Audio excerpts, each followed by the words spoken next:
The gunshot that shattered the morning silence in Silver Creek, Nevada, in the spring of 1878, sent Emma Hartley diving behind the wooden barrel outside the general store, her heart hammering against her ribs as she pressed her back against the rough planks, and wondered if this was how her 22 years of life would end. She had traveled all the way from Boston 3 months ago to start a new life as the town's schoolteacher, trading gas lamps and cobblestone streets for oil lanterns and dust. And now bullets were flying past her head while townsfolk screamed and scattered in every direction. The sound of hooves pounding against hard-packed earth grew louder, and Emma dared to peek around the barrel just in time to see 3 masked riders galloping down Main Street, guns blazing into the air, their leader's black duster coat billowing behind him like the wings of some avenging angel. Emma's breath caught in her throat as the riders disappeared around the corner, leaving nothing but settling dust and the acrid smell of gunpowder in their wake. Her hands trembled as she smoothed down her navy blue dress, the one she had worn specifically because it was practical and professional, and pushed herself to standing on legs that felt like water. Around her, shopkeepers emerged from their hiding places, faces pale and drawn while old Mrs. Henderson clutched her chest and muttered prayers under her breath. This was the 4th robbery in as many weeks, and the town's frustration had reached a boiling point. Did anyone see which way they went? A deep voice called out, and Emma turned to see Sheriff Jake Morrison striding down the street, his badge catching the sunlight. He was a tall man, probably in his late 20s, with sandy brown hair that touched his collar and eyes the color of whiskey held up to lamplight. There was something about him that had caught Emma's attention from the first day she arrived in Silver Creek, though she could never quite put her finger on what it was. Perhaps it was the way he carried himself with quiet confidence, or the kindness in his voice when he spoke to the children who attended her school. "South toward the canyon," someone shouted, and Jake nodded, his jaw tight with barely contained anger. Emma watched as he swung himself onto his horse with practiced ease, gathering the reins in one gloved hand. Their eyes met for just a moment, and she saw something flicker in his expression, concern mixed with something deeper that made her pulse quicken.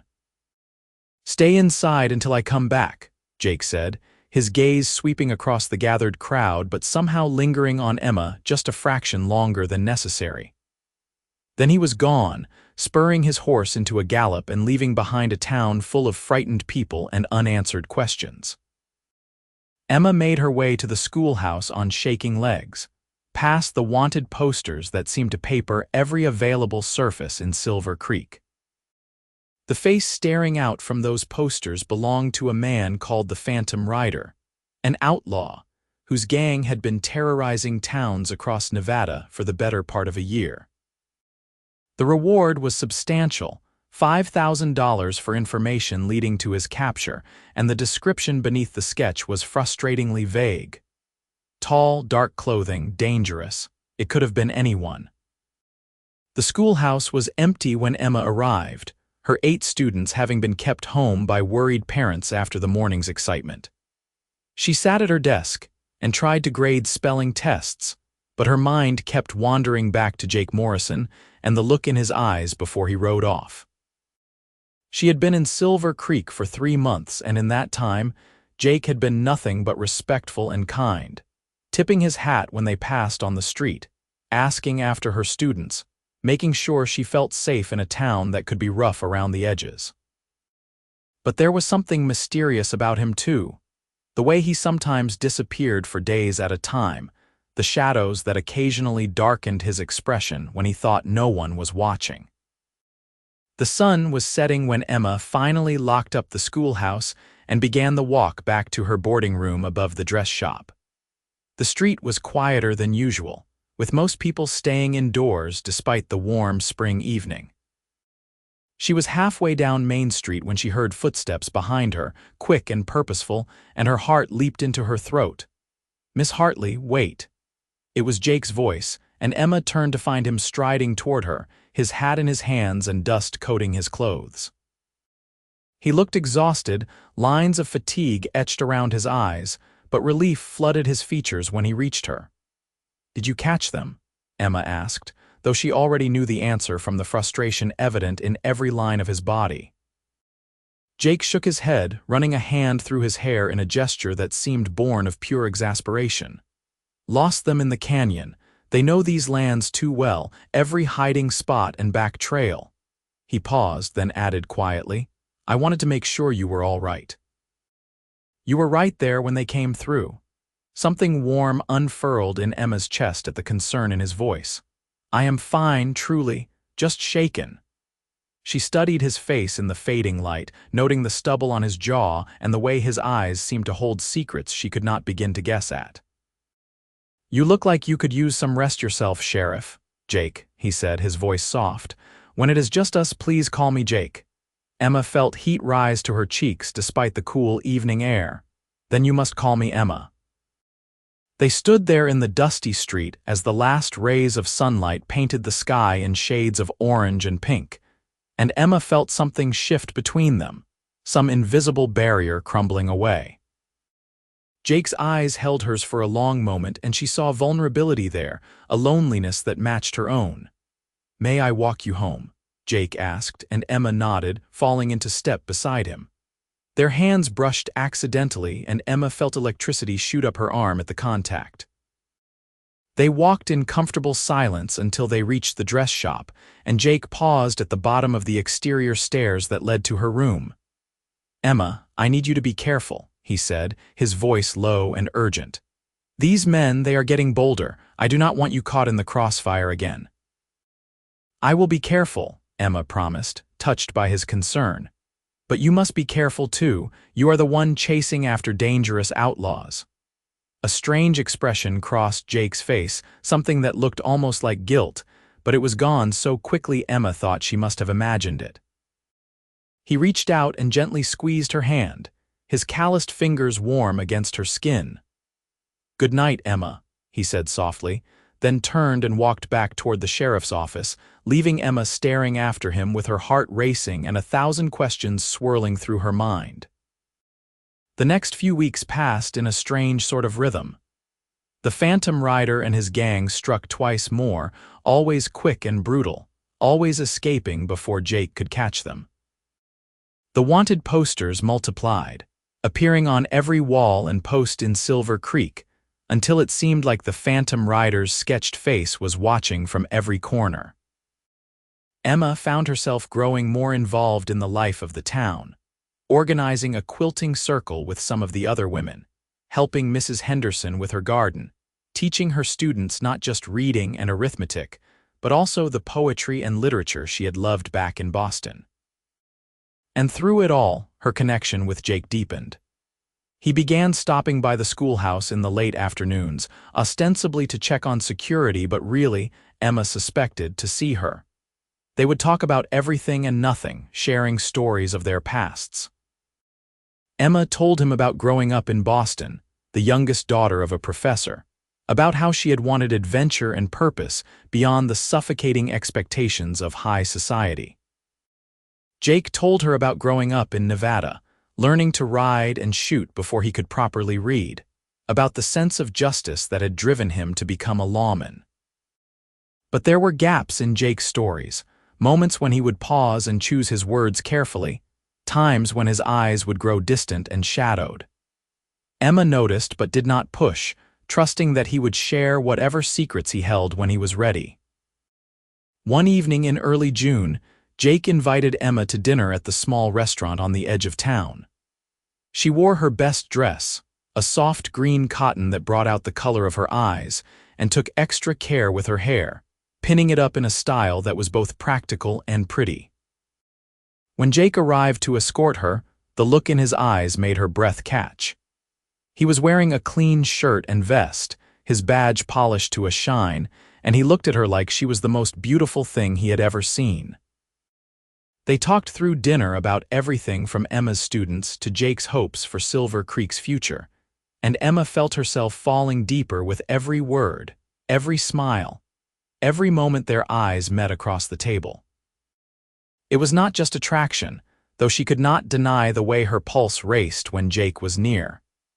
It was something deeper, a recognition of kindred spirits, of two people who had been lonely for too long and had finally found someone who understood. After dinner, they walked slowly back toward Emma's boarding room, neither wanting the evening to end. The night was warm and clear, stars scattered across the sky like diamonds on black velvet. They paused outside the dress shop and Jake turned to face Emma, his expression serious. "Emma, there is something I need to tell you," he began, his voice rough with emotion. "Something I should have told you weeks ago, but I was afraid." Emma's heart hammered in her chest. "You can tell me anything, Jake, whatever it is." Before Jake could speak, a shout erupted from down the street. Sheriff Morrison." A young man came running toward them, his face flushed with exertion. "The Phantom Rider, he is at the saloon right now. Someone recognized him from the posters." Jake's entire body went rigid, and Emma saw something like panic flash across his face. "That is impossible," he said, but he was already moving, his hand instinctively going to the gun at his hip. He looked back at Emma, conflict warring in his eyes. "Stay here. Please, Emma, just stay here." But Emma was not the kind of woman to stand by while others faced danger. She followed Jake down the street, keeping a safe distance but refusing to hide away. A crowd had gathered outside the saloon, and Emma could hear angry voices rising from within. She pushed through the onlookers until she could see through the swinging doors. Inside, a man stood with his back to the bar, hands raised in a gesture of peace. He was tall and broad-shouldered, wearing a black duster coat identical to the one Emma had seen on the Phantom Rider during the robberies. But his face was uncovered, and Emma felt her blood run cold as she recognized him. It was Deputy Frank Hollis, Jake's right-hand man, a quiet man in his 30s who had always seemed competent and trustworthy.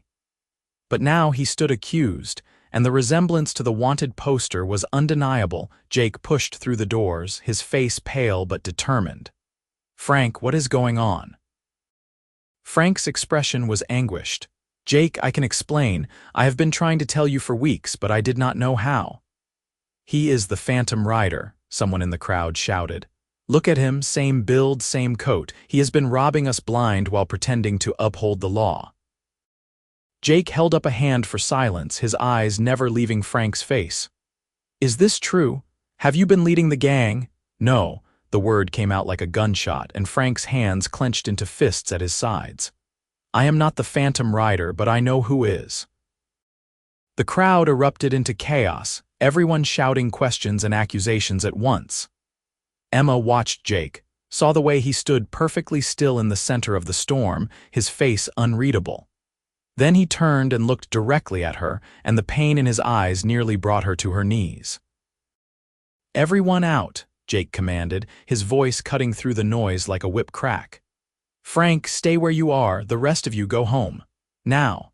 The crowd dispersed reluctantly, people muttering and casting suspicious glances back at the saloon. Emma started to leave with them, but Jake caught her arm gently. "Not you," he said quietly. "You deserve to hear this." Emma's stomach twisted with dread as Jake closed the saloon doors and turned to face Frank. The three of them stood in the empty room, lamplight casting long shadows across the wooden floor.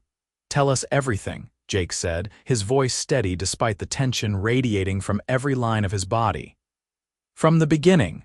Frank took a deep breath, his shoulders sagging. "The Phantom Rider is not one man. It is a role passed between several people. We take turns, wear the same clothes, use the same methods. That way no one can ever pin down exactly who we are." "We," Jake's voice was sharp. "You admit you are part of it?" "I was," Frank said miserably. "Not anymore. I joined up 6 months ago when I was desperate, when my sister was sick and I needed money for a doctor. But I never hurt anyone, Jake. I swear on my life, I never fired a shot at an innocent person. I just held the horses and kept watch." Emma's mind was reeling. Deputy Hollis, a criminal, it seemed impossible, yet here was the proof standing right in front of her. But something did not add up. If Frank was confessing, why did Jake look so devastated? "Who else?" Jake demanded. "Who are the others?" Frank's eyes filled with tears. I cannot tell you that. They will kill me, Jake. They will kill my sister. These are dangerous men, not like me. They actually enjoy the violence. Jake moved faster than Emma would have thought possible, crossing the distance between himself and Frank in 2 strides and grabbing the other man by the shirt front. Tell me who they are, or I will throw you in a cell right now and let them come for you. Jake. Emma's voice cut through the tension and both men turned to look at her. She moved closer, her heart aching at the raw pain on Jake's face. Let him speak. Violence will not get us answers. Jake released Frank and stepped back, running both hands through his hair in a gesture of profound frustration. Frank straightened his shirt, looking at Emma with gratitude. Thank you, Miss Hartley, Frank said quietly. Then, to Jake, there are 4 of us in total. I am done, I want out, but I need protection. If I give you the names, you have to promise to keep me and my sister safe. Jake's jaw clenched. You have my word, tell me. Frank opened his mouth to speak, but before he could, the saloon doors burst open and 3 men stormed in, guns drawn. Emma recognized them as ranch hands from one of the spreads outside town, men she had seen drinking and gambling in Silver Creek, but never paid much attention to. Now they looked like what they truly were, outlaws, dangerous and desperate. We heard Frank here was having a crisis of conscience, the tallest one said, his voice dripping with mockery. Cannot have that, bad for business. Jake moved to stand between the gunmen and Emma, his hand hovering over his weapon. You men need to leave, now, the tall one laughed. I do not think so, Sheriff. See, we have a good thing going, and we are not about to let it fall apart because Frank grew himself a conscience. His eyes flickered to Emma, and something cruel entered his expression. Pretty little schoolteacher. Heard you have been spending a lot of time with our dear sheriff. Shame if something happened to her. Everything happened at once. Jake drew his gun with lightning speed, but one of the other men grabbed Emma from behind, pinning her arms and pressing a knife to her throat. She cried out, feeling the cold bite of steel against her skin. Drop it, Morrison, the man holding Emma growled, or she bleeds. Jake's face went white, his gun still trained on the tall outlaw, but his eyes locked on Emma. She could see the calculations running through his mind, the impossible choice he was being forced to make. Frank stood frozen, clearly terrified. Let her go, Jake said, and his voice was different now, harder and colder than Emma had ever heard it. Your fight is with me, not her. Oh, but she makes such excellent leverage, the tall man said. He gestured with his gun at Frank. You, deputy, you are coming with us. We will deal with you properly. No one is going anywhere. Jake's words were measured, deliberate. You made your first mistake when you threatened her. Do not make another one. The man holding Emma tightened his grip, and she felt a trickle of blood run down her neck where the knife pressed too hard. Jake saw it, and something terrifying entered his eyes, something wild and barely controlled. Last chance, Jake said. Release her, and I will let you walk out of here. Keep holding her, and I promise you will not live to see morning. The tall man laughed again, but there was nervousness in it now. Big words from a man whose girl is about to get her throat cut. I think you are going to put down that gun, nice and slow, and then you are going to watch while we take Frank and anyone else who knows too much. Maybe we will take the pretty teacher too, just for insurance. Time seemed to slow down. Emma saw Jake's finger tighten on the trigger, saw the calculation in his eyes. Then Frank moved, throwing himself at the man nearest him with a shout. The distraction lasted only a second, but it was enough. Jake fired, his shot taking the tall man in the shoulder and sending him spinning backward. At the same moment, Emma drove her elbow hard into the ribs of the man holding her, a move her father had taught her before she left Boston. The man's grip loosened, and Emma twisted away, dropping to the floor as more gunshots rang out. When the smoke cleared, all 3 outlaws were on the ground. The tall one was clutching his bleeding shoulder, groaning in pain. Another was unconscious, and the third was trying to crawl toward the door, a bullet wound in his leg. Jake stood in the center of it all, his gun still raised, his chest heaving with ragged breaths. Emma scrambled to her feet, her hand going to her throat and coming away with a small amount of blood. It was just a scratch, nothing serious, but the sight of it seemed to undo something in Jake. He holstered his gun and crossed to her in 3 long strides, his hands framing her face as he searched her eyes. "Are you hurt?" His voice was rough, desperate. "Emma, are you hurt?" "I am fine," she managed, though she was shaking from head to toe. "Just a scratch. Jake, I am fine." He pulled her against his chest, one hand cradling the back of her head, and Emma felt him trembling. They stood like that for a long moment while Frank secured the 3 outlaws with rope from behind the bar. Only when the immediate danger had passed did Jake pull back, though he kept one hand on Emma's arm as if afraid she might disappear. "Frank, get the doctor to look at these men, then lock them in the jail," Jake said, his sheriff's voice back in place though Emma could still hear the underlying strain. "We will get full statements from them in the morning." Frank nodded, his face pale but determined. "Jake, I am sorry. For all of it. I know that does not fix anything, but I am sorry." Jake looked at his deputy for a long moment, then nodded once. "We will talk tomorrow. For now, just get them secured." As Frank began herding the wounded outlaws toward the door, the tall man spat blood and laughed bitterly. "You think this is over, Morrison? You have no idea what you are dealing with. This goes deeper than you know." "Then you better start talking," Jake said coldly, "because you are facing a long list of charges and cooperation is your only chance at anything less than a hangman's noose." Once Frank and the prisoners were gone, Jake locked the saloon doors and turned back to Emma. She stood in the middle of the empty room, her dress dusty and her hair coming loose from its pins, and she had never looked more beautiful to him. "I need to tell you the truth," Jake said, his voice raw. "All of it? You deserve that much." Emma moved to one of the tables and sat down, her legs suddenly unable to hold her. Jake sat across from her, his hands clasped tightly together on the scarred wood surface. In the lamplight, he looked years older than his 28 years, burdened by secrets Emma was only beginning to understand.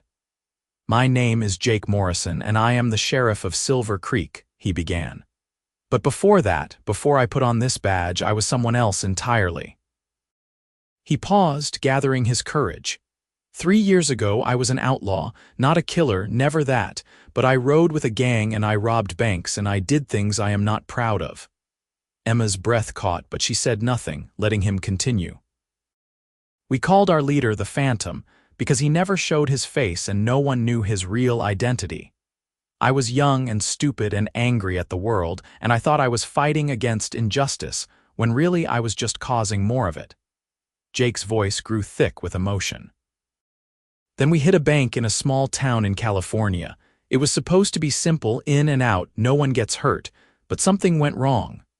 A guard pulled his gun and one of the gang fired back. A woman was caught in the crossfire." He stopped, his eyes bright with unshed tears. Emma reached across the table and took his hand, squeezing gently. "She did not die, thank God," Jake continued, "but she was badly injured and she had 2 small children who saw the whole thing. I looked at those children's faces, saw the terror and the trauma, and something broke inside me. I realized what we were really doing, the lives we were destroying, so I left.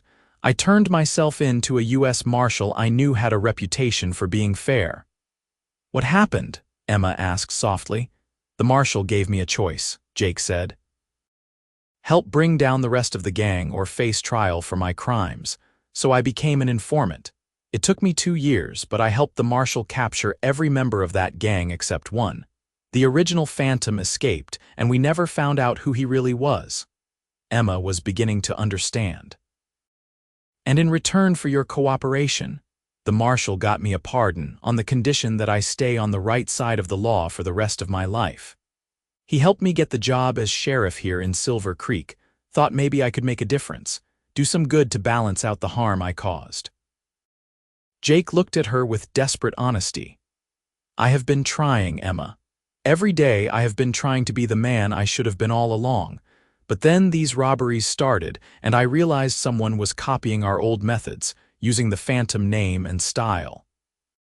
It has been like living a nightmare, watching my past come back to haunt this town. Emma absorbed all of this, her mind working through the implications. The wanted posters, she said slowly. The phantom rider they are looking for now, he is not you. No, Jake said firmly.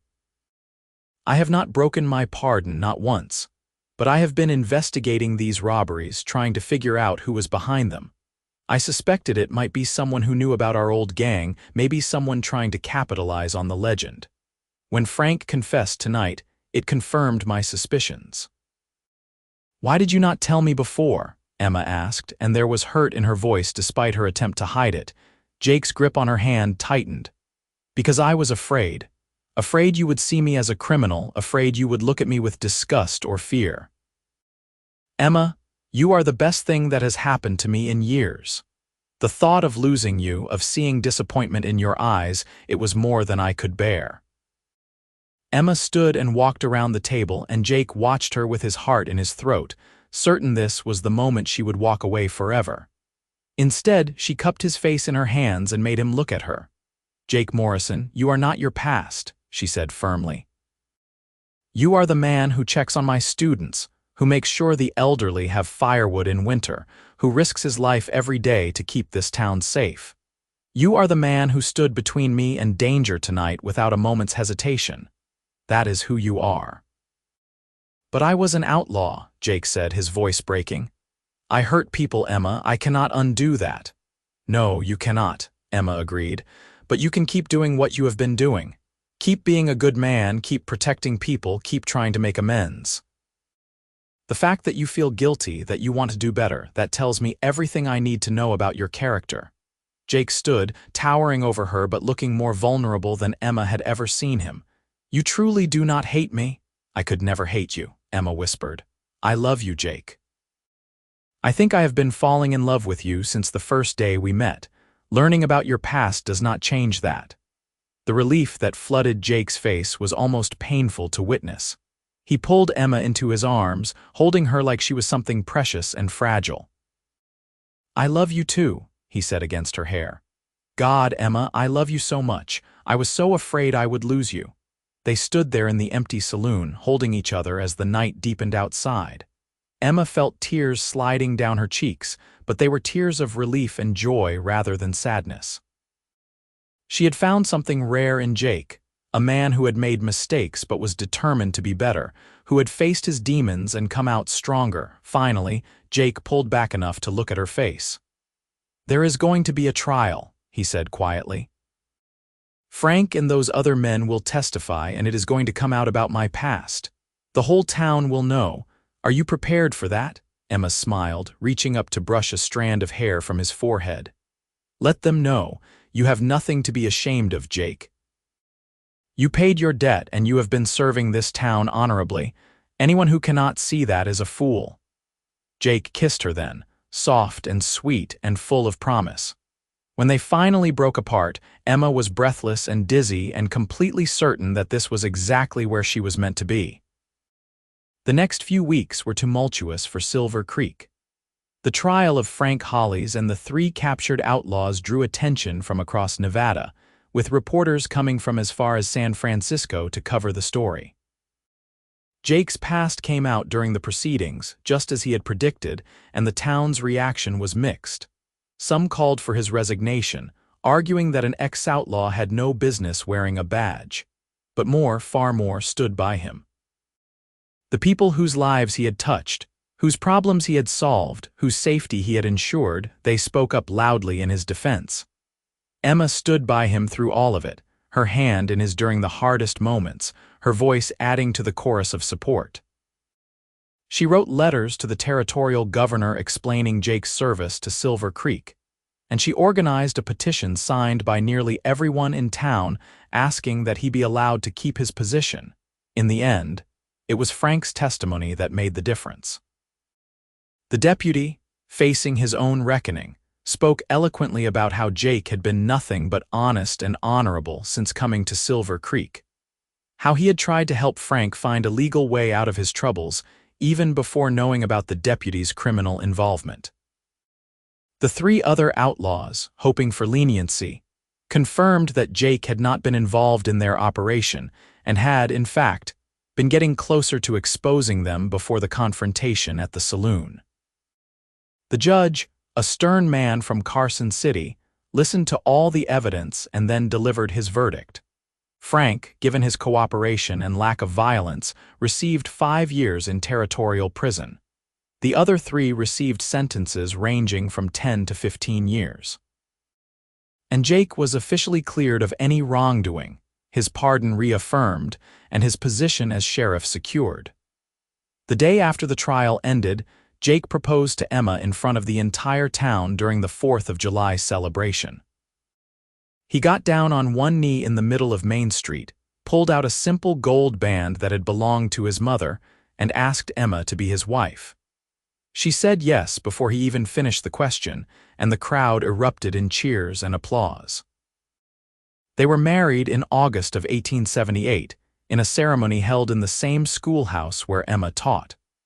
The whole town turned out, even those who had initially questioned Jake's fitness to be sheriff, won over by his obvious devotion to Emma and his continued dedicated service. Emma wore a dress of ivory lace that Mrs. Henderson and the other ladies of the quilting circle had made for her, and Jake wore his finest suit with his badge pinned proudly to his chest. As they exchanged vows, Emma looked into Jake's eyes and saw their future written there. It would not always be easy, she knew. The West was still rough and dangerous, and Jake's past would always be a part of him. But they would face it together, building a life founded on honesty, love, and second chances. Their wedding night was spent in the small house Jake had been renting on the edge of town, and Emma discovered a tenderness in her husband that took her breath away. He was gentle and patient, treating her like she was made of spun glass, and when they finally came together, it felt like the most natural thing in the world. Afterward, they lay tangled in the sheets, Jake's fingers tracing lazy patterns on Emma's bare shoulder. "I never thought I could have this," Jake said quietly. "A wife, a home, a real life. I thought I had given up that chance when I chose the wrong path all those years ago." Emma pressed a kiss to his chest, right over his heart. "Everyone deserves a second chance, Jake. You took yours and made something beautiful out of it." "We made something beautiful," Jake corrected, tilting her face up so he could kiss her properly. "You and me, together." As the months turned into years, Jake and Emma built a life that was rich in love if not always in material wealth. Emma continued teaching, watching her students grow and learn, taking particular pride in the girls she encouraged to pursue education and independence. Jake served as sheriff with distinction, his reputation as a fair and dedicated lawman spreading beyond Silver Creek to neighboring towns. In the spring of 1880, Emma discovered she was pregnant. Jake was overjoyed, though terribly nervous about becoming a father. Emma would find him late at night, sitting in the rocking chair he had built for the nursery, staring at the empty cradle with a mixture of awe and fear on his face. "What if I am not good enough?" he asked her one night. "What if my past affects our child?" Emma lowered herself awkwardly into his lap, her growing belly making the maneuver difficult. "Your past made you who you are, Jake. It taught you compassion and humility and the value of redemption. Those are the lessons you will teach our child." Their son was born in December, right as the first snow of winter began to fall. He had Jake's brown hair and Emma's green eyes, and they named him Samuel, after Jake's father. Holding his son for the first time, Jake wept openly, overwhelmed by the trust and responsibility embodied in that tiny, perfect form. "I promise," Jake whispered to the sleeping baby, "I will be the father you deserve. I will teach you right from wrong, and I will show you that mistakes do not define us, but how we respond to them does." Emma, exhausted but radiant, smiled at her husband and their son. "He is lucky to have you as a father, Jake. We both are lucky to have you." As Samuel grew, so did the town of Silver Creek. New families arrived, drawn by the promise of silver in the nearby hills and the reputation of the town as a safe, law-abiding place to settle. Jake hired 2 new deputies, young men he trained personally, instilling in them the values of justice tempered with mercy. Emma expanded the schoolhouse, taking on an assistant teacher to help manage the growing number of students. In 1883, Emma gave birth again, this time to twin daughters they named Grace and Hope. Jake was a devoted father, often seen walking down Main Street with Samuel toddling beside him and a twin perched on each hip. The sight of the stern sheriff reduced to mush by his children became one of the town's most endearing fixtures. One evening in the fall of 1884, as Emma rocked the twins to sleep, and Jake helped 6-year-old Samuel with his letters, there was a knock at the door. Jake opened it to find a well-dressed older man standing on the porch, a U.S. Marshal's badge glinting on his chest. Emma recognized him from Jake's description as the marshal who had given Jake his second chance all those years ago. "Marshal Garrett," Jake said, surprise and wariness mingling in his voice. "I was not expecting you." The marshal smiled, deep lines crinkling around his eyes. "I was passing through and wanted to see how you were doing, Jake. May I come in?" They sat in the modest parlor, Emma serving coffee while Samuel played quietly in the corner with his wooden horses. Marshal Garrett looked around the tidy home, at the children and the wife and the life Jake had built, and nodded with satisfaction. "You have done well for yourself," the marshal said. "Better than I could have hoped when I first took a chance on you." Jake reached for Emma's hand, drawing strength from her presence. "You gave me the opportunity, Marshal. I just tried not to waste it." "More than that," Marshal Garrett said. "I have been keeping tabs on you, and the reports I hear are glowing. You have turned Silver Creek into one of the safest towns in Nevada, and you have done it with fairness and integrity. I am proud of you, Jake." The words clearly meant more to Jake than Emma could fully understand. She saw tears glisten in her husband's eyes as he nodded his thanks, unable to speak past the emotion clogging his throat. Before leaving, Marshal Garrett pulled Jake aside. Emma, pretending not to listen while she tended to the twins, heard the marshal say quietly, "We caught him, Jake."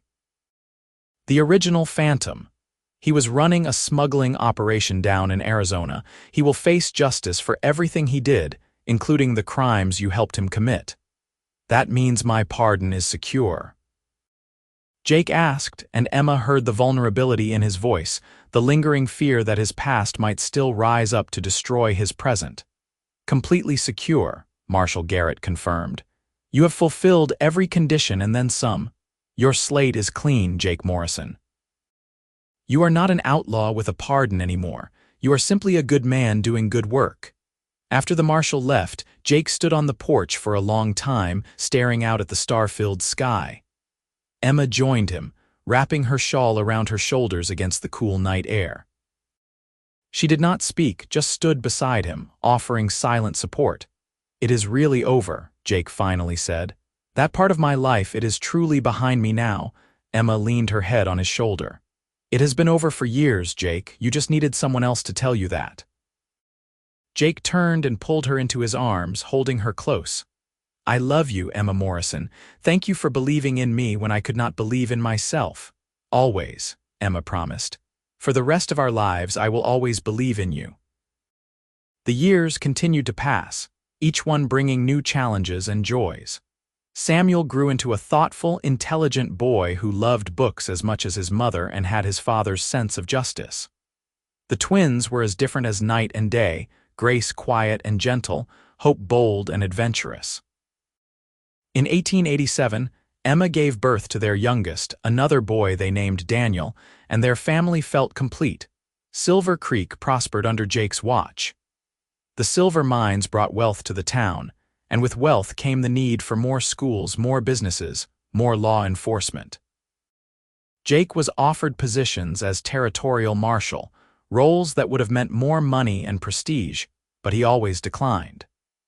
His place was in Silver Creek, protecting the town that had given him a second chance, raising his children in a community that knew his story and loved him anyway. On their 10th wedding anniversary in 1888, Jake took Emma back to the saloon where he had first confessed his past to her. It had been converted into a theater now, hosting traveling shows and local productions. They sat in the empty building during the afternoon before that evening's performance and remembered that night when everything had almost fallen apart. "I was so afraid," Jake admitted, his arm around Emma's shoulders. "I thought I would lose you, lose everything I had worked for." Emma turned to look at her husband, seeing the silver beginning to thread through his brown hair, the lines that life and laughter had etched into his face. He was 40 years old now, still strong and capable but softer around the edges in the best way. Fatherhood and love had gentled him without diminishing his strength. "You could never lose me," Emma said firmly. "Not then, not now, not ever. We are bound together, Jake, by something stronger than fear or the past." "Love," Jake said simply, and kissed her with the same passion he had shown on their wedding night a decade before. That evening they watched a performance of a traveling theater troupe, their children arranged around them in a row of scrubbed faces and Sunday-best clothes. Samuel, at 14, was trying to appear too mature for such entertainment, but could not quite hide his smile during the comedy scenes. The twins, now 9, were enthralled, and 5-year-old Daniel bounced in his seat with excitement. Looking at her family, Emma felt a contentment so profound it brought tears to her eyes. After the show, as they walked home through the lamplit streets of Silver Creek, Samuel asked, "Father, is it true what the older boys say, that you used to be an outlaw?" Emma felt Jake tense beside her, and she squeezed his hand reassuringly. This was a conversation they had known would come eventually. Jake stopped walking and crouched down so he was eye level with his son. "It is true, Samuel. Before I became sheriff, before I met your mother, I made some very bad choices. I rode with a gang and I broke the law." Samuel's eyes were wide, but there was no judgment in them, only curiosity. "Why did you do it?" "I was angry and young and foolish," Jake said honestly. "I thought I was fighting against injustice, but I was really just causing more harm. It took seeing the pain I was causing innocent people to make me realize how wrong I was." "But you stopped," Samuel said. "It was not a question. I stopped," Jake confirmed. "I turned myself in, and I spent years making amends for what I had done. I became a lawman because I wanted to protect people instead of hurting them. I wanted to be someone my future children could be proud of." Samuel thought about this for a moment, then said, "I am proud of you, Father. Not because you were perfect, but because you chose to be better." Jake pulled his son into a fierce hug, and Emma saw tears streaming down her husband's face. Grace and Hope gathered around, hugging their father's legs while Daniel, not understanding the emotion but wanting to participate, climbed onto Jake's back. They must have looked ridiculous, a tangle of family in the middle of the street, but Emma did not care. This was everything she had ever wanted. A family built on love and honesty and the courage to face the past without shame. As the children grew older, they each learned their father's full story, and each came to their own understanding of what it meant. Samuel decided he wanted to be a lawyer, inspired by his father's respect for justice and his belief in redemption. Grace became a teacher like her mother, with a special talent for reaching troubled students who needed a second chance. Hope, true to her adventurous nature, became one of Nevada's first female doctors, driven by her father's stories of the woman hurt in that long-ago bank robbery. And Daniel, the youngest, eventually followed in Jake's footsteps, becoming a deputy and then sheriff of a growing town in Colorado. In the summer of 1895, Emma and Jake celebrated their 20th anniversary with a party thrown by the town. Silver Creek had grown into a proper city by then, with electric lights beginning to replace the old oil lamps and telephones connecting them to the wider world. But some things had not changed. Jake was still sheriff, still walking the streets every night to check on his town, still treating everyone with the same fairness and respect that had defined his tenure. At the party, held in the town square under strings of lanterns, nearly the entire population of Silver Creek turned out. There were speeches and toasts, people sharing stories of how Sheriff Morrison had helped them over the years, how his integrity and dedication had shaped the character of their town. Emma stood beside her husband, her hand in his, and listened with pride as the mayor declared Jake Morrison the finest lawman Nevada had ever known. When it was his turn to speak, Jake looked out at the assembled crowd, at faces young and old, at the town he had served for more than 20 years, and cleared his throat with emotion. "When I came to Silver Creek, I was running from my past," he began, his voice carrying across the quiet square. "I thought if I could just be good enough, do enough right things, maybe I could make up for the wrongs I had committed. But this town taught me something different. You taught me that redemption is not about balancing scales or erasing mistakes. It is about choosing every single day to be better than you were yesterday. It is about accepting grace when it is offered and extending it to others in turn." He turned to Emma, his eyes shining with love. "And my wife taught me that we are not defined by our worst moments, but by how we respond to them. She believed in me when I could not believe in myself, and she gave me a life I never thought I deserved. Emma Morrison, you are my heart and my home, and I thank God every day that you took a chance on a broken man with a troubled past." Emma was crying openly now, as were many in the crowd. Jake pulled her close and kissed her forehead, then continued. "I look around this square and I see the future of Silver Creek. I see young people who will do great things, families building lives and dreams, a community that cares for its own. It has been my honor to serve as your sheriff, and it will continue to be my honor for as long as you will have me." The crowd erupted in applause and cheers, and Emma held onto Jake as their children and grandchildren surrounded them. Samuel was married now, with 2 children of his own. The twins were both making their way in the world, and even Daniel, though unmarried at 18, had already shown the kind of character and determination that would take him far. Later that night, after the party had ended and they had returned to the larger house they had moved into as their family grew, Emma and Jake sat on the porch swing in the warm darkness. The sounds of the city were different from the quiet town Emma had first arrived in all those years ago, but underneath it all, the essential character of Silver Creek remained unchanged.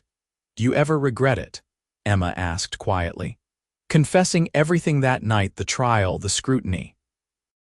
Jake was silent for a moment, then shook his head. "Not for a second. If I had kept lying, kept hiding who I really was, I never could have truly had this life. The truth might have been painful, but it set me free in a way nothing else could have."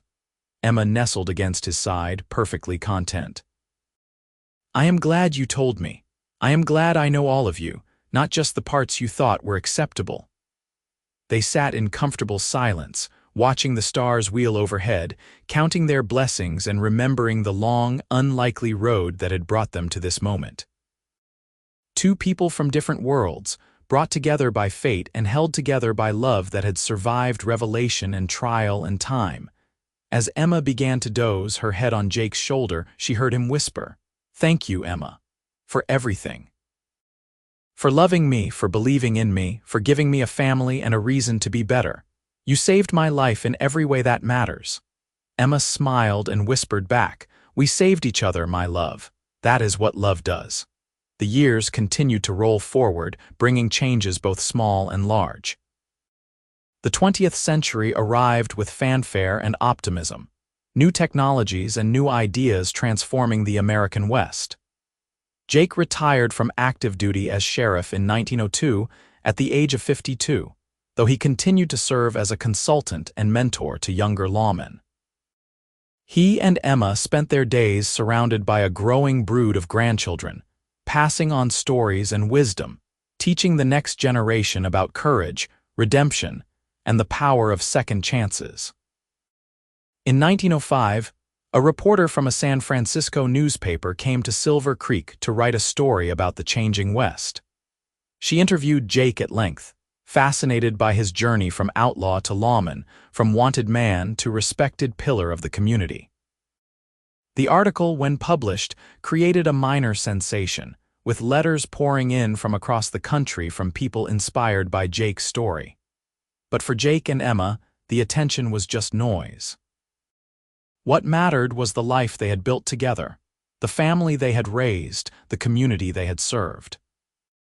On quiet evenings, they would sit on their porch, hands clasped, watching the sun set over Silver Creek and remembering the young schoolteacher and the conflicted sheriff who had found each other against all odds. In the spring of 1910, they celebrated their 30th anniversary with their children and grandchildren gathered around them. Samuel read a speech he had written about his parents' legacy of love and redemption. Grace and Hope sang a duet they had composed for the occasion. Daniel, now sheriff of his own town, presented them with a hand-carved rocking chair set he had made himself. The youngest generation, 8 grandchildren ranging from toddlers to teenagers, performed a play about how their grandparents had met. Watching her grandchildren act out the story of that first gunfight, the robberies, the revelation of Jake's past, Emma was struck by how their pain and struggle had been transformed into family legend, into a story with a happy ending that inspired rather than shamed. She looked at Jake, now 60 years old with silver hair and weathered skin, still handsome, still strong, still the man she had fallen in love with all those years ago. "What are you thinking?" Jake asked, noticing her gaze. "That I would do it all again," Emma said simply. "Every moment, every challenge, every tear. I would choose you 1,000 times over." Jake raised her hand to his lips and kissed it gently. "And I would choose you, Emma Morrison, my savior and my love. You are the best thing that ever happened to me." As the celebration continued around them, their family laughing and loving and living, Emma and Jake sat together in perfect contentment. The wanted posters were long gone, yellowed artifacts of a past that no longer had power over them. In their place were photographs and memories, awards and accolades, but most importantly, a legacy of love that would continue long after they were gone. The years continued to be kind to them. They watched Samuel become a judge, known for his fairness and his belief in rehabilitation over pure punishment. They attended Grace's wedding to a fellow teacher and Hope's medical school graduation. They traveled to Colorado for Daniel's wedding and stayed to meet their newest grandchild. Each milestone was a gift, another chapter in a story that had begun with fear and secrets, but had blossomed into something beautiful. In 1915, on a warm September evening, Emma and Jake celebrated their 37th anniversary with a quiet dinner at home. Their bodies were older now, moving more slowly, but their love had only deepened with time. After dinner, they walked through Silver Creek, past the school where Emma had taught for 30 years before retiring, past the sheriff's office where Jake had served with distinction, past all the familiar landmarks of the life they had built together. "Do you remember the first time we walked this street together?" Jake asked as they paused outside what had once been the saloon and was now a bank. "After I told you everything and I was certain you would leave," Emma smiled, squeezing his hand. "I remember thinking that I had never met anyone as brave as you. It takes courage to face your mistakes and try to make amends."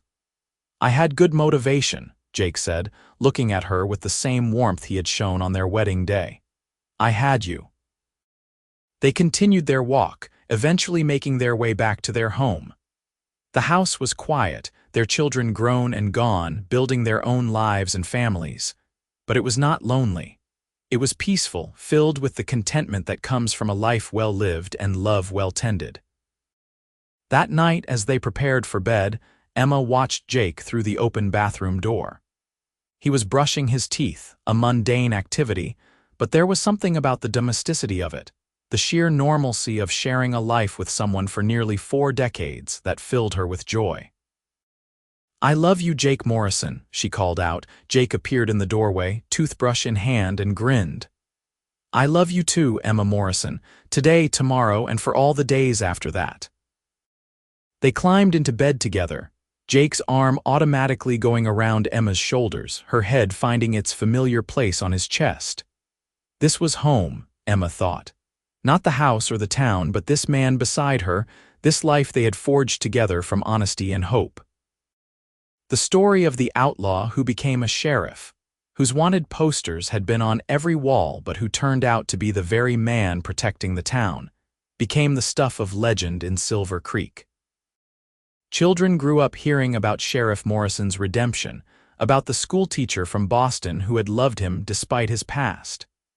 It was a story about second chances and the transformative power of love, about how people could change if given the opportunity and the support. But for Emma and Jake, it was not a legend.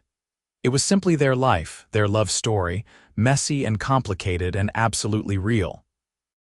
They had faced obstacles that could have destroyed them, secrets that could have torn them apart, but they had chosen each other again and again, building something lasting and true.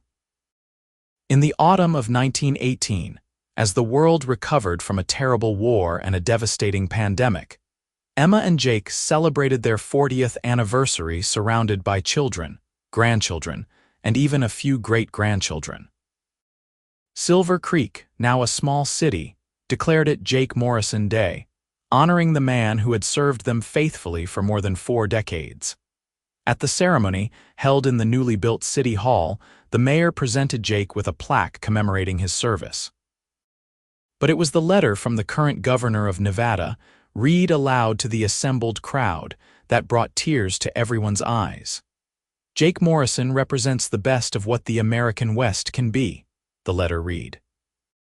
Not a place where mistakes define us, but where redemption and renewal are always possible. His story reminds us that our past does not determine our future, that courage and integrity can overcome any obstacle. He has served Nevada and the nation with distinction, and we are proud to call him one of our own. As the crowd applauded, Jake stood with Emma by his side, his children and grandchildren arrayed behind him, and felt the weight of his past finally, completely, lift from his shoulders. He was not an outlaw anymore, had not been for more than 40 years. He was simply Jake Morrison, husband, father, grandfather, lawman, and most importantly, a man who had been given a second chance and had made the most of it. That evening, back in the quiet of their home, Emma found Jake standing in what had been their children's rooms, looking at the photographs that lined the walls. Decades of memories captured in fading sepia and increasingly clear black and white, the visual record of a life lived fully. "What are you thinking about?" Emma asked, moving to stand beside him. Jake pointed to a photograph of the two of them on their wedding day, young and full of hope.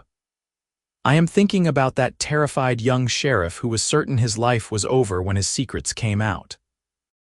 I wish I could go back and tell him that everything would be all right, that the woman he loved would stand by him, that he would have a family and a life beyond his wildest dreams." Emma leaned her head on his shoulder, her own eyes on the photograph.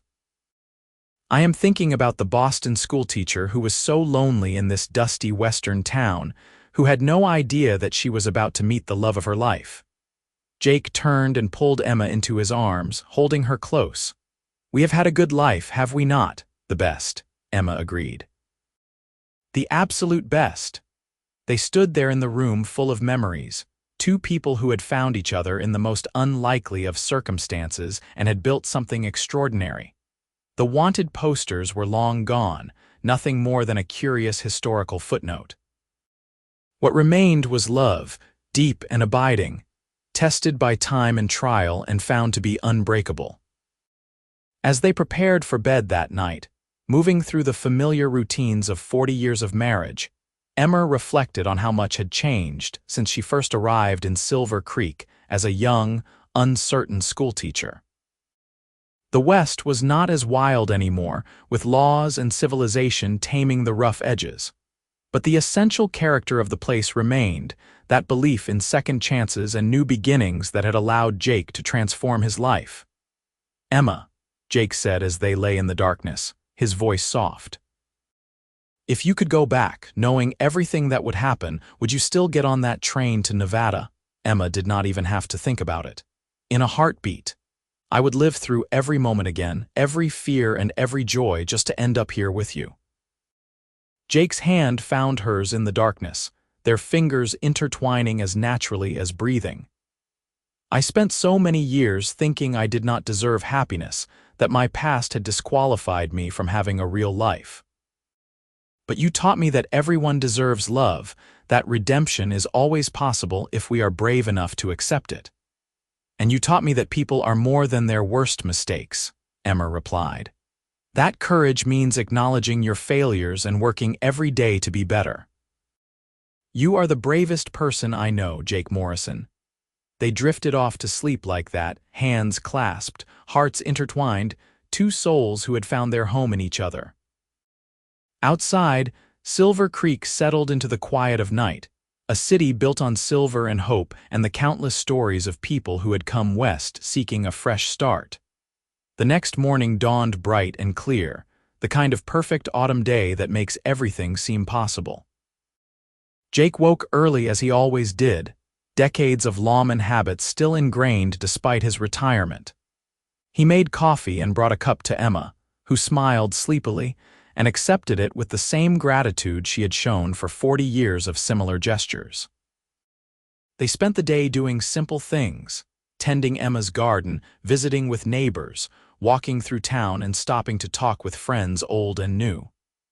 It was an ordinary day, unremarkable except for the fact that they spent it together, adding one more perfect memory to their collection. That evening, their youngest son Daniel arrived unexpectedly with his wife and children, surprising them with a visit. The house filled with the noise and chaos of family, grandchildren running through the halls, adults talking and laughing in the kitchen. Emma made dinner while Jake entertained the children with stories of the Old West, carefully edited versions that emphasized justice and redemption rather than violence. After dinner, as the family gathered in the living room, Daniel cleared his throat nervously. "Father, Mother, I have some news. I have been offered a position as a U.S. Marshal. It would mean moving back to Nevada, to Carson City." Emma saw Jake's eyes light up with pride. A U.S. Marshal, the same position that the man who had saved Jake's life had held. It was a fitting continuation of the legacy Jake had built.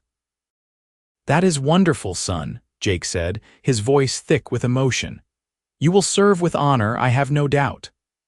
"I learned from the best," Daniel said simply, and the look that passed between father and son spoke volumes about respect and love and the lessons passed down through generations. As the evening wore on, and the grandchildren were put to bed in various rooms throughout the house, Emma found herself alone with Daniel in the kitchen. Her youngest, now 43 years old with silver threading through his hair, looked at her with the same earnest expression he had worn as a child. "Mother, I need to ask you something," Daniel said quietly. "Was it hard learning about Father's past? Were you ever afraid or angry?" Emma considered the question carefully. "I was shocked," she admitted. "But I was never afraid, not of your father. I saw who he was in the present, and that mattered more than who he had been in the past. As for anger, I think I was more angry at the circumstances that led him down that path, at a world that sometimes forces good people into bad choices." "He is a good man," Daniel said. "The best I know."